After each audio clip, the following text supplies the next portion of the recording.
ಶೃಂಗೇರಿ ಶ್ರೀ ಶಾರದಾ ಪೀಠದ ಶ್ರೀ ವಿಧುಶೇಖರ ಭಾರತಿ ಶ್ರೀಪಾದಂಗಳು ಭಕ್ತರ ಕೋರಿಕೆಯಂತೆ ಗೋಕರ್ಣಕ್ಕೆ ಆಗಮಿಸಿ ಈಗಾಗಲೇ 6 ದಶಕಗಳಿಂದ ಅಸ್ತಿತ್ವದಲ್ಲಿರುವ ಹಳೆಯ ಶಾಖಾಮಠದ ಆವರಣದಲ್ಲಿ ಶ್ರೀ ಶೃಂಗೇರಿ ನೂತನ ಶಾಖಾಮಠಕ್ಕೆ ಅಡಿಗಲ್ಲು ಸಮಾರಂಭ ನೆರವೇರಿಸಿದರು.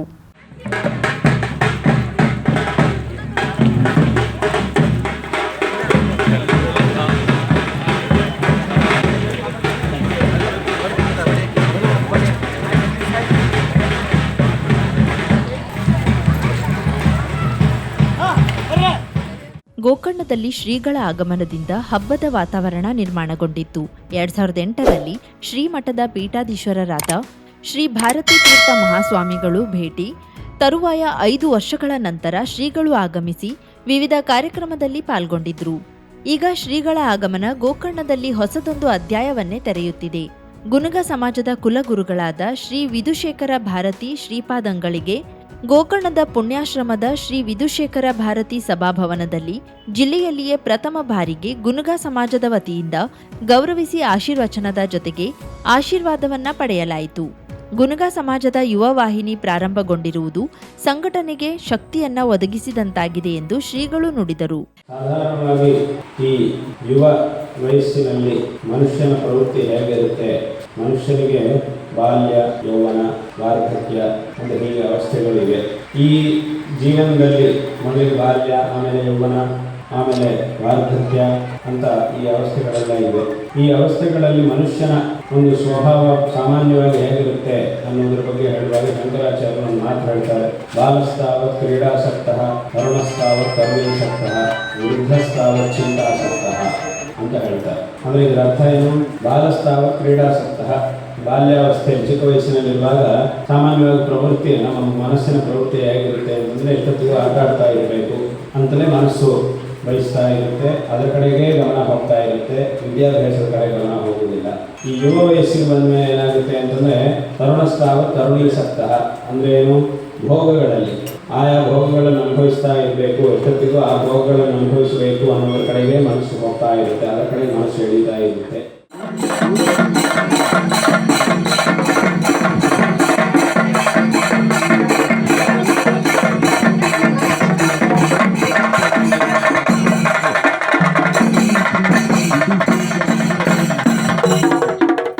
ಗಂಗಾವಳಿಯ ವೀರಾಂಜನೇಯ ದೇವಾಲಯದ ಜೀರ್ಣೋದ್ಧಾರ ಸಮಿತಿ ವತಿಯಿಂದ ಶ್ರೀ ವಿಧುಶೇಖರ ಭಾರತಿ ಶ್ರೀಪಾದಂಗಳಿಗೆ ಅಂಬಿಗ ಸಮಾಜ ಬಾಂಧವರಿಂದ ಶ್ರದ್ಧಾ ಭಕ್ತಿಪೂರ್ವಕ ಸ್ವಾಗತ ದೊರೆಯಿತು.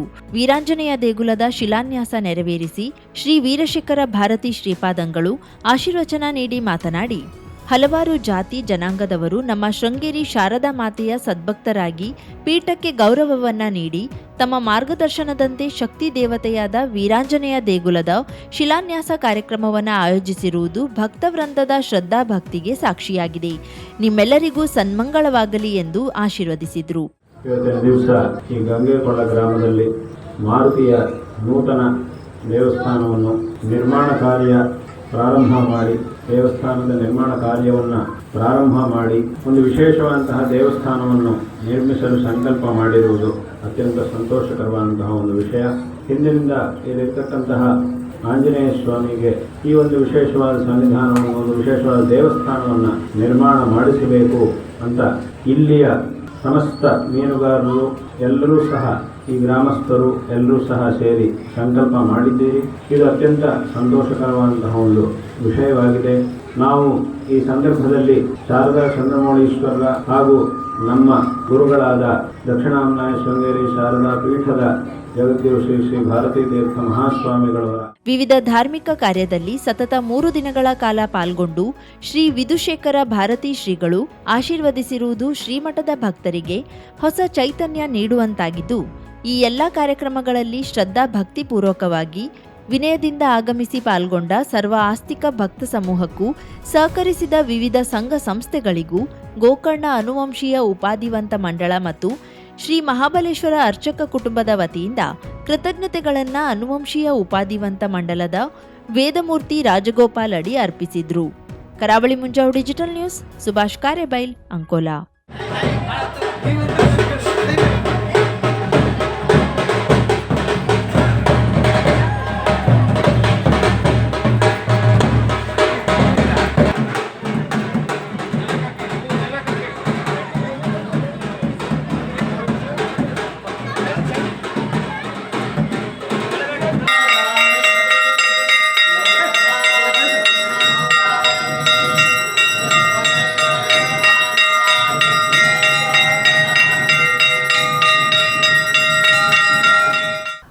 ಕನ್ನಡ ಜಿಲ್ಲೆಯ ನಿರ್ದಿಷ್ಟ ಸಮಸ್ಯೆಗಳ ಬಗ್ಗೆ ಚರ್ಚಿಸಿದ್ದು, ಜಿಲ್ಲೆಗೆ ಬೇಕಿರುವ ಉಪಕ್ರಮಗಳ ಬಗ್ಗೆ ಸರ್ಕಾರಕ್ಕೆ ಶಿಫಾರಸು ಮಾಡಲು ತುಂಬಾ ಅನುಕೂಲವಾಗಿದೆ ಎಂದು ಕರ್ನಾಟಕ ಪ್ರಾದೇಶಿಕ ಅಸಮತೋಲನ ನಿವಾರಣಾ ಸಮಿತಿಯ ಸದಸ್ಯ ಎಸ್.ಟಿ. ಬಾಗಲಕೋಟೆ ಹೇಳಿದರು. ಜಿಲ್ಲಾ ಪಂಚಾಯತ್ ಸಭಾಭವನದಲ್ಲಿ ಮಂಗಳವಾರ ನಡೆದ ಕರ್ನಾಟಕ ಪ್ರಾದೇಶಿಕ ಅಸಮತೋಲನ ನಿವಾರಣಾ ಸಮಿತಿಯ ಜಿಲ್ಲಾ ಮಟ್ಟದ ಸಂವಾದ ಸಭೆಯ ನಂತರದ ಸುದ್ದಿಗಾರರನ್ನ ಉದ್ದೇಶಿಸಿ ಮಾತನಾಡಿದ ಅವರು, ಡಾಕ್ಟರ್ ನಂಜುಂಡಪ್ಪ ವರದಿಯ ಆಧಾರದಲ್ಲಿ ಈಗ ಉತ್ತರ ಕನ್ನಡ ಜಿಲ್ಲೆಯ ಅಭಿವೃದ್ಧಿಯ ಸ್ಥಿತಿಗತಿಗಳೇನು ಎಂದು, ಆರೋಗ್ಯ, ಶಿಕ್ಷಣ ಮತ್ತು ಆದಾಯ ರಚನೆ ಬಗ್ಗೆ ಏನೇನು ಅಭಿವೃದ್ಧಿಯಾಗಿದೆ, ಕೊರತೆಗಳೇನಿದೆ ಎಂದು ಜನಪ್ರತಿನಿಧಿಗಳಿಂದ, ಸಾರ್ವಜನಿಕರಿಂದ ಅಭಿಪ್ರಾಯ ಸಂಗ್ರಹಿಸಿದ್ದೇವೆ. ಉತ್ತರ ಕನ್ನಡ ಜಿಲ್ಲೆಯ ಗುಡ್ಡಗಾಡು ಪ್ರದೇಶದಲ್ಲಿ ಸೇವೆ ಸಲ್ಲಿಸಲು ಸಿಬ್ಬಂದಿಗಳು ಬರುತ್ತಿಲ್ಲ. ಉತ್ತರ ಕನ್ನಡ ಜಿಲ್ಲೆಯಲ್ಲಿ ಮೂಲ ಸೌಕರ್ಯ ಅಭಿವೃದ್ಧಿ ಮಾಡಲು ಕಂದಾಯ ಇಲಾಖೆ ಭೂಮಿಯ ಕೊರತೆ ಇದೆ. ಉತ್ತರ ಕನ್ನಡ ಜಿಲ್ಲೆಯಲ್ಲಿ ಮುಂಡಗೋಡ ಹಾಗೂ ಜೊಯ್ಡಾ ಈ 2 ತಾಲೂಕುಗಳು ಹಿಂದುಳಿದಿದೆ. ಜೊಯ್ಡಾದಲ್ಲಿ ಶಿಕ್ಷಕರ ಕೊರತೆ ಇದೆ. ಶೂನ್ಯ ಶಿಕ್ಷಕರಿರುವ ಶಾಲೆಗಳಿವೆ. ಶಾಲೆಗಳ ಕೊಠಡಿ ದುಸ್ಥಿತಿಯಲ್ಲಿವೆ. ಅರಣ್ಯ ಪ್ರದೇಶವಾಗಿರುವುದರಿಂದ ಇಲ್ಲಿಗೆ ಬಂದು ಕೆಲಸ ಮಾಡಲು ಹಿಂಜರಿಯುತ್ತಿದ್ದಾರೆ. ಇಂತಹ ಪ್ರದೇಶದಲ್ಲಿ ಕಾರ್ಯನಿರ್ವಹಿಸುವ ಸಿಬ್ಬಂದಿಗಳಿಗೆ ಹೆಚ್ಚಿನ ಭತ್ಯೆ ನೀಡಿದ್ರೆ ಈ ಸಮಸ್ಯೆ ನಿವಾರಿಸಬಹುದು ಎನ್ನುವ ಸಲಹೆ ಅಧಿಕಾರಿಗಳಿಂದ ವ್ಯಕ್ತವಾಗಿದೆ ಎಂದರು. ಜಿಲ್ಲೆಗೆ ಬೇಕಾದಂತಹ ಉಪಕ್ರಮಗಳ ಬಗ್ಗೆ ಶಿಫಾರಸು ಮಾಡಲಿಕ್ಕೆ ತುಂಬ ಅನುಕೂಲವಾಯಿತು ಅನ್ನೋದನ್ನು ನಾನು ಈ ಮೂಲಕ ಸ್ಪಷ್ಟಪಡಿಸುತ್ತೇನೆ. ಸರ್, ಇದು ಯಾವಾಗ ಆರಂಭ ಆಗಿತ್ತು? ಇದು ನಾವು ಸೆಪ್ಟೆಂಬರ್ಗೆ ರಿಪೋರ್ಟ್ ಕೊಡುವಂತಹ ಒಂದು ನಮ್ಮ ಕಾಲಾವಧಿ ಇದೆ. ಆದರೆ ಇನ್ನೂ ನಮಗೆ ಸ್ವಲ್ಪ ಮಾಹಿತಿ ಕಲೆ ಹಾಕೋದ್ರಲ್ಲಿ ಸ್ವಲ್ಪ ಸಮಸ್ಯೆ ಇರೋದ್ರಿಂದ ಸ್ವಲ್ಪ ಮುಂದೆ ಹೋಗ್ಬೋದು ಅನ್ನುವಂಥ ಒಂದು ಅಂದಾಜಿದೆ. ಸರ್, ಜಿಲ್ಲೆಗೆ ಸಂಬಂಧಪಟ್ಟಂಥ ಮುಂಡಗೋಡ ಮತ್ತು ಜೊಯ್ಡಾದಲ್ಲಿ ಏನು ಕೊರತೆಗಳು? ಶಿಕ್ಷಣಕ್ಕೆ ಸಂಬಂಧಪಟ್ಟಂಗೆ ಅಲ್ಲಿ ಶಿಕ್ಷಕರ ಕೊರತೆ ಅಂತೂ ಇದೆ. ಆಮೇಲೆ ಮುಖ್ಯವಾಗಿ ಇದು ಜಿಲ್ಲೆ ರಿಮೋಟ್ ಆಗಿರೋದ್ರಿಂದ ಮತ್ತು ಅರಣ್ಯ ಪ್ರದೇಶ ಆಗಿರೋದ್ರಿಂದ ಸಿಬ್ಬಂದಿಯಲ್ಲಿ ಕೆಲಸ ಮಾಡಲಿಕ್ಕೆ ಹಿಂಜರಿತಾ ಇರೋದು ಕಾಣಿಸ್ತದೆ. ಆದ್ದರಿಂದ ಮುಖ್ಯವಾಗಿ ಎಲ್ಲ ಅಧಿಕಾರಿಗಳು ಏನು ಹೇಳಿದ್ರು ಸ್ವಲ್ಪ ಅವರಿಗೆ ಹೆಚ್ಚಿನ ಭತ್ಯೆಗಳನ್ನು ನೀಡಿದರೆ ಈ ಸಮಸ್ಯೆ ನಿವಾರಿಸಬಹುದು. ನಿವಾರಿಸಿದಾಗಲೇ ಅದರ ಸಾಧನೆ ಚೆನ್ನಾಗಿ ಜಿಲ್ಲೆ ಇತ್ತು, ಆದರೆ ಗುಣಾತ್ಮಕವಾಗಿ ಇನ್ನೂ ಎತ್ತರಿಸಲಿಕ್ಕೆ ಅನುಕೂಲವಾಗ್ತದೆ ಅನ್ನೋ ಮಾತನ್ನು ಹೇಳಿ.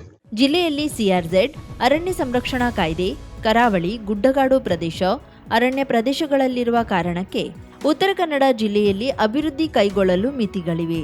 ಈ ಪರಿಮಿತಿಯಲ್ಲಿ ಖಾಸಗಿ ಬಂಡವಾಳ ಕೂಡ ಬರಲು ಕಷ್ಟವಿದೆ. ಇವನ್ನೆಲ್ಲ ಹೇಗೆ ಬ್ಯಾಲೆನ್ಸ್ ಮಾಡಿ ಜಿಲ್ಲೆಗೆ ಅನುಕೂಲವಾಗುವಂತಹ ಪರಿಸರವನ್ನ ಸೃಷ್ಟಿ ಮಾಡಬೇಕು ಎನ್ನುವುದು ಸವಾಲಿನ ವಿಷಯ. ಎಲ್ಲ ಇಲಾಖೆಗಳ ಅಧಿಕಾರಿಗಳು ಹೈಲೈಟ್ ಮಾಡಿದ್ದು ಸಿಬ್ಬಂದಿ ಸಮಸ್ಯೆನೇ. ಆಮೇಲೆ ಇನ್ನೊಂದು ವಿಷಯ ಅಂತಂದರೆ ಈ ಜಿಲ್ಲೆಯ ವಿಶಿಷ್ಟವಾದಂಥ ಒಂದು ಸ್ಥಾನೀಕರಣ. ಇಲ್ಲಿ ಕರಾವಳಿ ಪ್ರದೇಶ ಇರ್ಬೋದು, ಅರಣ್ಯ ಪ್ರದೇಶ ಇರ್ಬೋದು, ಆಮೇಲೆ ಗುಡ್ಡಗಾಡು ಇರ್ತಕ್ಕಂಥ ಪ್ರದೇಶ ಇರ್ಬೋದು. ಇಲ್ಲಿ ಈ ಅಭಿವೃದ್ಧಿ ಕಾರ್ಯವನ್ನು ಕೈಗೊಳ್ಳಲಿಕ್ಕೆ ತುಂಬ ಮಿತಿಗಳಿವೆ. ಕೋಸ್ಟಲ್ ರೆಗ್ಯುಲೇಷನ್ ಝೋನ್ ಇರ್ಬೋದು, ಫಾರೆಸ್ಟ್ ಕನ್ಸರ್ವೇಷನ್ ಆ್ಯಕ್ಟ್ ಇರ್ಬೋದು. ಈ ಒಂದು ಪರಿಮಿತಿಯಲ್ಲಿ ಇವನ್ ಖಾಸಗಿ ಬಂಡವಾಳ ಕೂಡ ಬರಲಿಕ್ಕೆ ಸ್ವಲ್ಪ ಕಷ್ಟ ಇದೆ. ಸೊ ಇವುಗಳನ್ನು ಹೇಗೆ ನಾವು ಬ್ಯಾಲೆನ್ಸ್ ಮಾಡಿ ಈ ಜಿಲ್ಲೆಗೆ ಅನುಕೂಲವಾಗುವಂಥ ಒಂದು ಪರಿಸರವನ್ನು ಸೃಷ್ಟಿ ಮಾಡಬೇಕು ಅನ್ನೋದು ತುಂಬ ಚಾಲೆಂಜಿಂಗ್ ಆದಂಥ ವಿಷಯ. ಇದನ್ನು ನಾವು ಸಮಿತಿಯಲ್ಲಿ ಚರ್ಚೆ ಮಾಡಿ ಈ ಎಲ್ಲ ಸಲಹೆಗಳ ಒಂದು ಹಿನ್ನೆಲೆಯಲ್ಲಿ ನಾವು ಉತ್ತಮವಾದಂತಹ ವರದಿಯನ್ನು ಕೊಡಲಿಕ್ಕೆ ಪ್ರಯತ್ನ ಮಾಡ್ತೀವಿ. ಉತ್ತರ ಕನ್ನಡ ಜಿಲ್ಲೆಯಲ್ಲಿ ಉದ್ಯಮಗಳಿಗೆ ಅಗತ್ಯವಿರುವ ಭೂಮಿಯ ಕೊರತೆ ಬಗ್ಗೆ ನನ್ನ ಬಳಿ ಸದ್ಯಕ್ಕೆ ಉತ್ತರ ಇಲ್ಲ. ಆದರೆ ನಮ್ಮಲ್ಲಿ ಸಾಕಷ್ಟು ಉದ್ದವಾದ ಕಡಲ ತೀರ ಇರುವುದರಿಂದ ಬೀಚ್ ಟೂರಿಸಂ ಅಭಿವೃದ್ಧಿಗೆ ವ್ಯಾಪಕವಾದ ಅವಕಾಶವಿದೆ. ಗೋವಾ ಮಾದರಿಯಲ್ಲಿ ಬೀಚ್ ಟೂರಿಸಂ ಬಗ್ಗೆಯೂ ಸಲಹೆ ಕೇಳಿ ಬಂದಿದೆ. ಇದನ್ನೆಲ್ಲ ಪರಿಗಣಿಸಿ ಉತ್ತಮ ವರದಿ ನೀಡಲು ಪ್ರಯತ್ನಿಸುತ್ತೇನೆ ಎಂದರು. ಇಂಪಾರ್ಟೆಂಟ್ ಅಂದರೆ ತಾವು ಹೇಳಿದವು ಗಮನಕ್ಕೆ ಬಂತು. ಲ್ಯಾಂಡ್ ಬ್ಯಾಂಕ್ ಕೊರತೆ ಅನ್ನೋದು ಇಲ್ಲಿ ದೊಡ್ಡ ಸಮಸ್ಯೆ ಇದೆ. ಯಾವುದೇ ಹೊರ ರಾಜ್ಯದ, ಹೊರ ದೇಶದ ಅಥವಾ ಯಾವುದೇ ಒಂದು ಉದ್ಯಮ ನಮ್ಮಲ್ಲಿ ಬರಲಿಕ್ಕೆ ಸಾಧ್ಯನೇ ಇಲ್ಲದೆ ಇರುವಂಥ ಒಂದು ಪರಿಸ್ಥಿತಿ ಇದೆ. ಕಾರಣ ಏನಂದರೆ ಭೂಮಿ ಇಲ್ಲ. ಆ ಸಮಸ್ಯೆನ ಯಾವ ರೀತಿ ಇದೆ? ಅದನ್ನು ನಮಗೆ ಏನು ಹೇಳಬೇಕು ನನಗೆ ಈ ಸಂದರ್ಭದಲ್ಲಿ ಗೊತ್ತಾಗ್ತಾ ಇಲ್ಲ. ಆದರೆ ಒಂದು ಈ ತುಂಬ ಉದ್ದವಾದಂಥ ಬೀಚ್ ಇರೋದರಿಂದ ಸ್ವಲ್ಪ ಈ ಬೀಚ್ ಟೂರಿಸಮನ್ನು ಸ್ವಲ್ಪ ಉತ್ತೇಜನ ಮಾಡಿದರೆ ಸಾಕಷ್ಟು ಖಾಸಗಿ ಬಂಡವಾಳ ಹರಿದು ಬರ್ಬೋದು. ಸೊ ಆದ್ದರಿಂದ ಕೆಲವೊಂದಷ್ಟು ಸಲಹೆಗಳು ಬಂದು ಏನು ಗೋವಾ ಮಾದರಿನಲ್ಲಿ ಸ್ವಲ್ಪ ಏನಾದರೂ ನಾವು ಬೀಚ್ ಟೂರಿಸಮ್ ಡೆವಲಪ್ ಮಾಡ್ಬೋದಾ ಅಂತೇಳಿ ಅದನ್ನು ನಾವು ಹೇಳಿದ್ದೀವಿ. ಸ್ವಲ್ಪ ನೀವು ಬರೆದು ಕೊಟ್ಟರೆ ನಾವು ಕೂಡ ಅದನ್ನು ಯೋಚನೆ ಮಾಡಿ ಒಂದು ಹೈಬ್ರಿಡ್ ಮಾಡೆಲ್ ಮಾಡ್ಬೋದು. ಇಲ್ಲಿ ಏನು ಬೇಕು ಟೂರ್ ಡೆವಲಪ್ಮೆಂಟ್ಗೆ ಅದನ್ನು ಮಾಡ್ಬೋದು ಅನ್ನೋದನ್ನು ಹೇಳಿ. ಎಸ್ಪಿ ದೇವರೆಡ್ಡಿ ಗ್ರಾಮೀಣಾಭಿವೃದ್ಧಿ ಶಿಕ್ಷಣ ಸಂಸ್ಥೆ ಹಚ್ಯಾಳ, ಶ್ರೀ ಸಿದ್ದಾರೂಢ ಆಂಗ್ಲ ಮಾಧ್ಯಮ ಹಿರಿಯ ಪ್ರಾಥಮಿಕ ಶಾಲೆ, ಚಟ್ಟರಕ್ಕಿ, ಸಿಂದಗಿ ತಾಲೂಕ್, ವಿಜಯಪುರ ಜಿಲ್ಲೆ. ಶಿಕ್ಷಕಿಯರು ಬೇಕಾಗಿದ್ದಾರೆ. ಬಿಎಸ್ಸಿ ಬಿಎಡ್ ಆದ 2, ಬಿಎ ಬಿಎಡ್ ಆದ 2, ಪಿಯುಸಿ ಡಿಎಡ್ ಆದ 2 ಹಾಗೂ ಪೂರ್ವ ಪ್ರಾಥಮಿಕ ವಿಭಾಗ ಪಿಯುಸಿ ಅಥವಾ ಯಾವುದೇ ಪದವೀಧರರಾದ 3 ಶಿಕ್ಷಕಿಯರು ಬೇಕಾಗಿದ್ದಾರೆ. ಸೇವಾ ಅನುಭವ ಹೊಂದಿರುವವರಿಗೆ ಮೊದಲ ಆದ್ಯತೆ ನೀಡಲಾಗುವುದು. ಆಕರ್ಷಕ ವೇತನ ನೀಡಲಾಗುವುದು. ಜೊತೆಗೆ ಊಟ ಮತ್ತು ವಸತಿ ಸೌಲಭ್ಯವನ್ನ ಕಲ್ಪಿಸಲಾಗುವುದು. ಸಂಪರ್ಕಿಸುವ ವಿಳಾಸ: ಮುಖ್ಯ ಗುರುಗಳು ಶ್ರೀ ಸಿದ್ದಾರೂಢ ಆಂಗ್ಲ ಮಾಧ್ಯಮ ಹಿರಿಯ ಪ್ರಾಥಮಿಕ ಶಾಲೆ, ಚಟ್ಟರಕ್ಕಿ, ಸಿಂದಗಿ ತಾಲೂಕ್, ವಿಜಯಪುರ ಜಿಲ್ಲೆ. ಸಂಪರ್ಕಿಸಬೇಕಾದ ಮೊಬೈಲ್ ಸಂಖ್ಯೆ 9945885996, 9980687077. 50,000ಕ್ಕೂ ಅಧಿಕ ಸಬ್ಸ್ಕ್ರೈಬರ್ಸ್, 1.68 ಕೋಟಿಗೂ ಮೀರಿದ ವ್ಯೂಸ್. ಸುದ್ದಿಯೊಂದು 10 ಲಕ್ಷಕ್ಕೂ ಹೆಚ್ಚು ವ್ಯೂಸ್ ಕಂಡ ಹೆಗ್ಗಳಿಕೆ. ವಸ್ತುನಿಷ್ಠ ಮತ್ತು ಖಾತ್ರಿಯಾದ ವರದಿಗಾರಿಕೆ. ಉತ್ತರ ಕನ್ನಡದ ಅತಿ ಹೆಚ್ಚು ಸಬ್ಸ್ಕ್ರೈಬರ್ ಹೊಂದಿರುವ ಯೂಟ್ಯೂಬ್ ಚಾನೆಲ್ ಕರಾವಳಿ ಮುಂಜಾವು ಡಿಜಿಟಲ್ ವೀಕ್ಷಕರಿಗೆ ಧನ್ಯವಾದ. ಇನ್ಮುಂದೆ ಸುದ್ದಿಯೆಲ್ಲ ಮತ್ತಷ್ಟು ಸೊಗಸು. ನಿಮ್ಮಲ್ಲಿಯ ಸಭೆ ಸಮಾರಂಭ, ಅಂಗಡಿ ವ್ಯಾಪಾರ ಮಳಿಗೆಯ ಸಹಕಾರಿ ಸಂಸ್ಥೆಯ ಶುಭಾರಂಭದ ಕಾರ್ಯಕ್ರಮಗಳ ವಿಸ್ತೃತ ವಿಡಿಯೋ ಸುದ್ದಿ. ಸಂಪರ್ಕಿಸಿ ನಮ್ಮ ಕರಾವಳಿ ಮುಂಜಾವು ಡಿಜಿಟಲ್ ಪ್ರತಿನಿಧಿಗಳನ್ನ.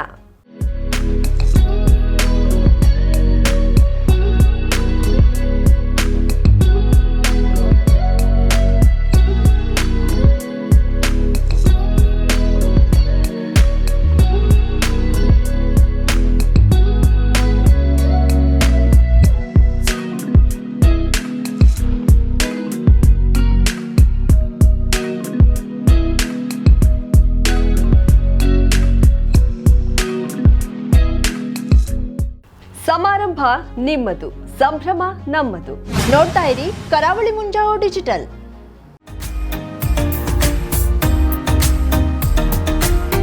ಮಿಲನ್ ಎಂಟರ್ಪ್ರೈಸಸ್ ಬೃಹತ್ ಎಲೆಕ್ಟ್ರಾನಿಕ್ ಹಾಗೂ ಫರ್ನಿಚರ್ ಮಳಿಗೆ. ಉತ್ತರ ಕನ್ನಡ ಜಿಲ್ಲೆಯಲ್ಲೇ ಅತಿ ಹೆಚ್ಚು ಮಳಿಗೆಗಳನ್ನ ಹೊಂದಿರುವ, ಅತಿ ಹೆಚ್ಚು ಸಂತೃಪ್ತ ಗ್ರಾಹಕರನ್ನ ಹೊಂದಿರುವ ಮೂಲಕ ಹೆಗ್ಗಳಿಕೆಗೆ ಪಾತ್ರವಾಗಿರುವ ಏಕೈಕ ಸಂಸ್ಥೆ Milan enterprises.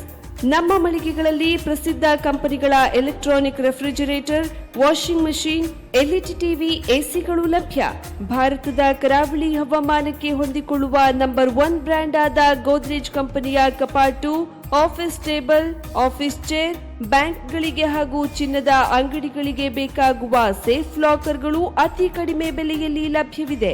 Teak wood sofa set, wooden dining table ಹಾಗೂ ಗ್ರಾಹಕರಿಗೆ ಬೇಕಾಗುವ ಅಳತೆಯಲ್ಲಿ ನಿಮ್ಮ ಮನೆಗೆ ಹೊಂದಿಕೊಳ್ಳುವ ಹಾಗೆ ಫರ್ನಿಚರ್ ಗಳನ್ನ ಮಾಡಿಕೊಡಲಾಗುವುದು. ಕಸ್ಟಮೈಸ್ಡ್ ಕಿಚನ್, ವಾರ್ಡ್ರೋಬ್ ಗಳನ್ನ ಅತಿ ಹೆಚ್ಚು ವರ್ಷಗಳ ಕಾಲ ಬಾಳಿಕೆ ಬರುವ ಹಾಗೆ ವಾರಂಟಿಯೊಂದಿಗೆ ಮಾಡಿಕೊಡಲಾಗುವುದು.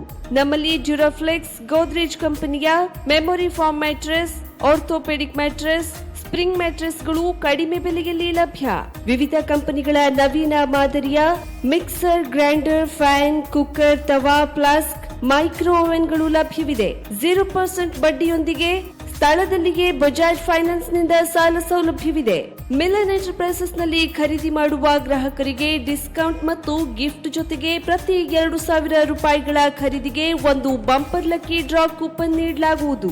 ಈ ಲಕ್ಕಿ ಡ್ರಾ ನಲ್ಲಿ 7 ಲಕ್ಷದವರೆಗೆ ಬಹುಮಾನ ಗೆಲ್ಲುವ ಅವಕಾಶ ನಿಮ್ಮದಾಗಿರುತ್ತದೆ. ಲಕ್ಕಿ ಡ್ರಾದಲ್ಲಿ 1 ಕಾರ್, 2 ಬೈಕ್ ಮತ್ತು ರೆಫ್ರಿಜರೇಟರ್, ವಾಷಿಂಗ್ ಮಷೀನ್ ಸೇರಿದಂತೆ 30 ಲಕ್ಕಿ ಗ್ರಾಹಕರಿಗೆ ಬಹುಮಾನ ಗೆಲ್ಲುವ ಅವಕಾಶ. ಗ್ರಾಹಕರ ಸಂತೃಪ್ತಿಗೆ ನಮ್ಮ ಮೊದಲ ಆದ್ಯತೆ ಎನ್ನುವುದು ಮಿಲನ್ ಎಂಟರ್ಪ್ರೈಸಸ್ ನ ವಾಕ್ಯ. ಉತ್ತರ ಕನ್ನಡ ಜಿಲ್ಲೆಯ ನಮ್ಮ ಶೋರೂಮ್ಗಳಾದ old Mahalakshmi supermarket, Mulla stop ಹತ್ತಿರ, ಕಾಜುಬಾಗ್, ಕಾರವಾರ, ಅಗ್ರಿಕಲ್ಚರ್ ಆಫೀಸ್ ಎದುರುಗಡೆ, ಮಾಸ್ತಿಕಟ್ಟೆ ರೋಡ್, ಹೊನ್ನಾವರ, ಸೀಮಾ ಕಾಂಪ್ಲೆಕ್ಸ್ ಹತ್ತಿರ, Moni Basti main road, Bhatkal, Indian bank ಎದುರು, CP bazaar road, Sirsi, JS building, JN road, Dandeli, KS building, Motikeri road, Haliyal. ಇಲ್ಲಿಗೆ ತಪ್ಪದೇ ಭೇಟಿ ನೀಡಿ ಸಂತೃಪ್ತರಾಗಿ.